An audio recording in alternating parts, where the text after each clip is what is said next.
Check this out. JID's instant classic. It's all happening.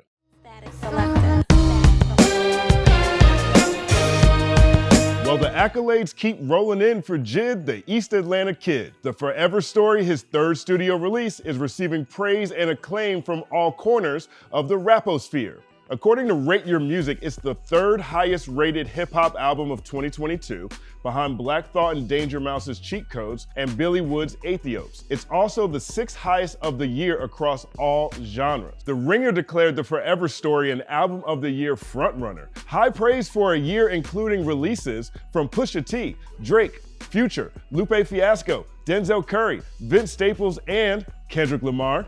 DJ Khaled intervened in JID's MTV VMAs interview to shower congratulations for what he described as a beautiful album. He said he's a fan. Anthony Fantano of The Needle Drop gave The Dream Villain a decent to strong 9.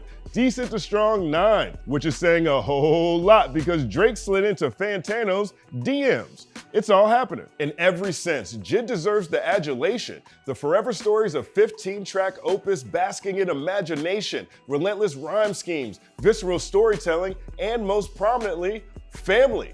JID got the issue could play for your mama. JID got the issue could play for the hoes. For example, Dance Now with his chanting hook and plotting 808s is crazy, and a great example of JID's exemplary wordplay. The track's all about the potholes and pitfalls of dancing with the devil. Check this out. Saw the patrol, it was time to ride. Motor running on Memorial Drive. Got a country cousin cruising with the Blammer in Savannah at the Florida-Georgia line. Got a couple family members in Atlanta, not Atlanta, we let Beretta decide. They just gonna let that Beretta fly, cause you niggas bug and spray pesticides. Talk about an array of assonance. And it's funny. Got a couple cousins in Atlanta, not Atlanta, we let Omeretta decide. I love that. Now we break down that reference and the conflict behind it in the Not Atlanta Breakdown. Make sure you check that out if you missed it. But we learn more about the relationship between JID and his family on Cody Blue 31. Absolutely one of the Forever Story's best tracks. It feels spiritual, damn near a hymnal. It's an empowering reminder to keep pushing through any albatross that lies in front of you.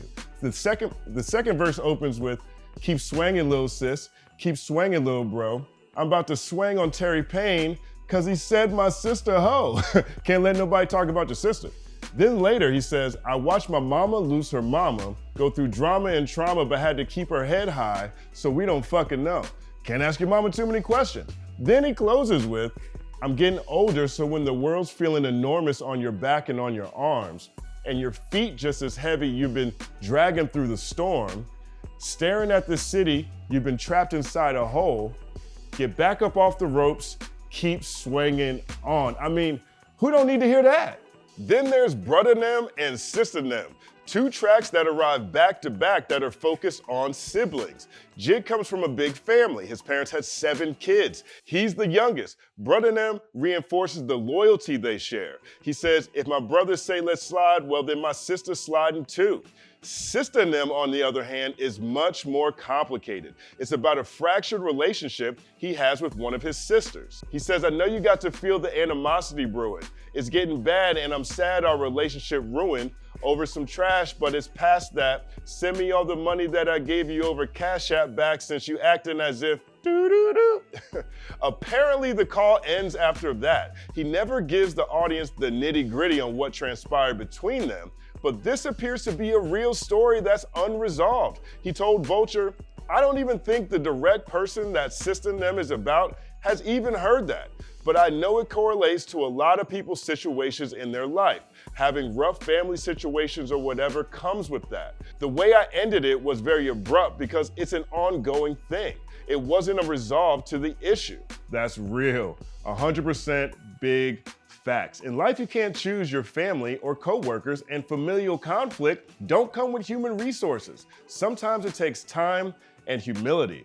But there's a lot of real life situations lathered all across the Forever Story, and Crack Sandwich is my absolute favorite. It's all about a time when JID and his siblings teamed up like the Avengers and brawled against a mob of strangers. JID played college football at Hampton University, and this incident appears to have taken place at one of his recruiting visits. Here's how JID describes it. All I really seen from the big VIP couch was a nigga swing and hit my sister right in the mouth. The bouncer tried to lock the door, that way we couldn't get out, but F that, the whole team bust that mud scudder down. Now we fighting in the street. It's like 10 against 23. I was 17, swinging on any and everything. Bing, bing, see my brother doing buddy like a boxing ring. Rosh got the bitch doing the hair weave sling. So beautiful beating ass was like a family thing. Fighting together made us tighter in spite of how we would argue and scream. That's what I mean about imagination. I haven't heard a story like that in rap, not with family at least. D12's One Shot, Two Shot is a great song in that vein. It's a little different and they ain't related, still dope though. Look, it's easy to break down the illness of 13 of the 15 tracks. Stars featuring Yasin Bey, incredible. Just in Time featuring Lil Wayne, incredible. Money is probably my most replayed track. Love that beat by Crisis and the kids singing on the hook. The best kind of nostalgic. Louder too. Dope, dope, dope, dope, dope. I don't know how we found those pockets. Even the artwork. Look at that, look at that, look at that. Glorious. From Mike to Plug, JID's Forever Story feels timeless. It feels specific to his life, yet broad enough to embrace energies that every human experiences. Sonically, there's everything from trap to children's choir, so in that sense, it bridges generations. It feels like a classic to me. But in a marketplace where reportedly 60,000 songs are uploaded to Spotify every day and playlist culture reigns supreme, and sometimes one song streamed enough times can be the difference between charting and not charting, I'm not sure what a classic album is anymore in this environment. So I asked around. I reached out to Rob Markman. Rob's an executive at Genius, a legendary journalist, and an ill MC in his own right. Here's what Rob said. I think a classic album ultimately becomes a time marker for the listener, sub-community, or community at large. A classic album doesn't have to be perfect or spotless, but it has to be able to captivate the people on a relative mass scale. Jay-Z's The Blueprint may have a misplaced song or two, but the community certainly remembers when they heard it, how they felt, and how the music captivated us. Juvenile's 400 Degrees went the same way. It may sound blasphemous to some, but even Blue and Exile's Below the Heavens falls into that classic category. Granted, it isn't as popular as Jeezy's Thug Motivation 101 or Kendrick's Good Kid Mad City or Snoop's Doggy Style, but for the sub-community that it hit, it resonated in powerful ways. Rob also added this: it's all subjective to the listener, but there is a certain amount of communal consensus on what classics are in hip-hop. Now, I tend to agree with Rob on that. Now, I do wonder how small sub-communities can be these days when we can compartmentalize ourselves however we want to on social media.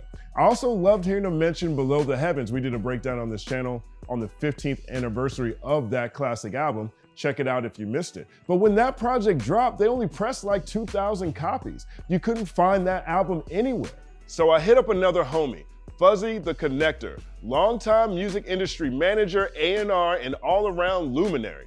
Fuzzy took a different approach. He said, I feel like a classic album is no skips. The production value on each song is top-notch sonically and different. This body of work don't sound like anything else out there. Lyrics and songwriting hits a core, pushing the envelope. Even the artwork goes hand in hand with the body of work. Think Michael Jackson's Thriller, A Tribe Called Quest, Midnight Marauders, Usher's Confessions, Snoop Dogg's Doggy Style, Dr. Dre's Chronic, and 2001. Fuzzy also said this, which again I think speaks to the macro environment. Check this out.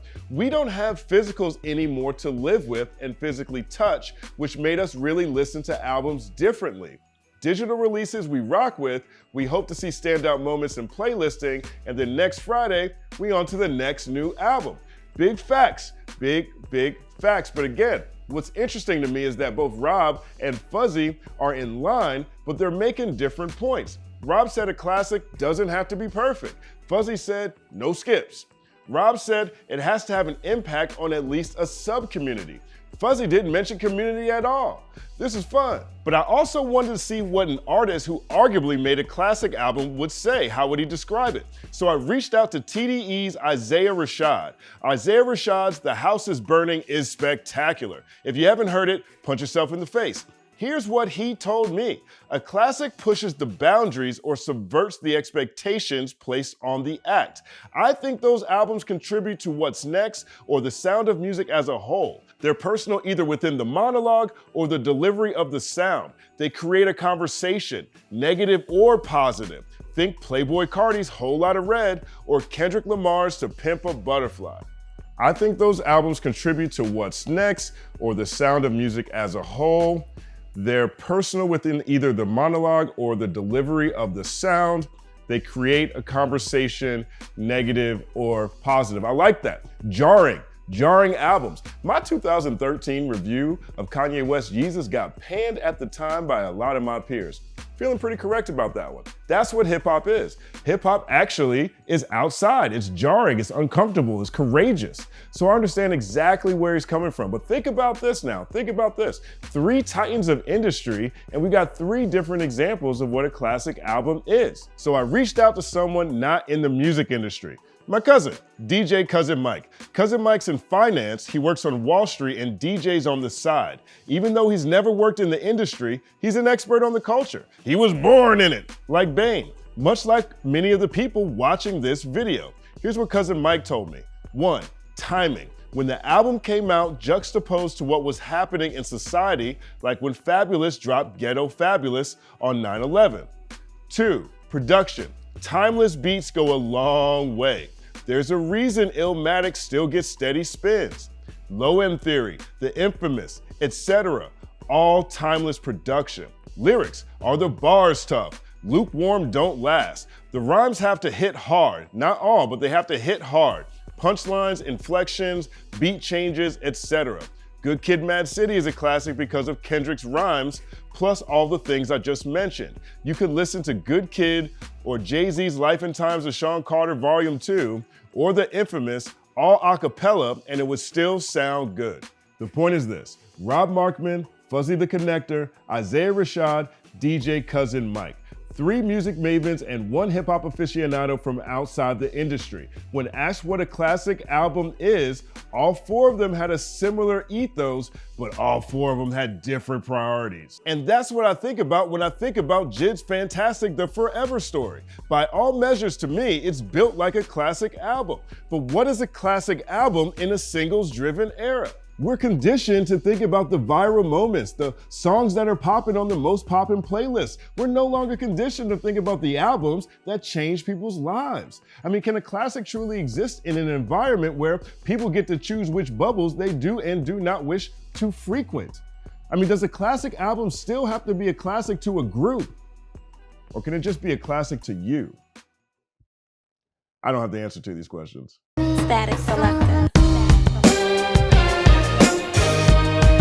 Another Saturday, another TBD. Thank you guys for rocking with me each week. I really appreciate it. I've been sitting on this JID conversation for a couple of weeks now. I ended up doing the Jay-Z piece, and then I did the piece that I was talking to the analyst last week. Analyst highlights, analyst shout out piece last week. Check it out if you missed it. But I've been stuck on this project for weeks, man, and it's fascinating. And I talked to different people about it. JID fans love it. The media's on its side. To me, it's built like a classic, and that sparked a conversation of what is a classic at all anymore. And I really appreciate Rob, Isaiah Rashad, I appreciate you, Fuzzy, and Cousin Mike for your input. You guys didn't even know what this was gonna be about. It's definitely about what a classic album is, but you guys didn't know that JID was the entry point. So I'm not trying to put your opinions on this album in this piece. These opinions, my opinion on the album is solely mine. But you guys were fundamental in helping me understand the range and opinions of what classic albums truly are these days. Now, I do think it's awesome that based on all these descriptions, JID's album hits all those touch points. Maybe not the jarring, changing things one, maybe not that one, but the rest of them, it's starting to feel like an instant classic to me, just based on what experts and non-experts in the music industry have to say about it. But what do you think? Also, big thank you again to Jake Lamotta, Ethan McNew, Jeremy Buergo. Jeremy Buergo, man, thank you guys for donating to the channel, helping us continue the mission, finding that link on the link tree.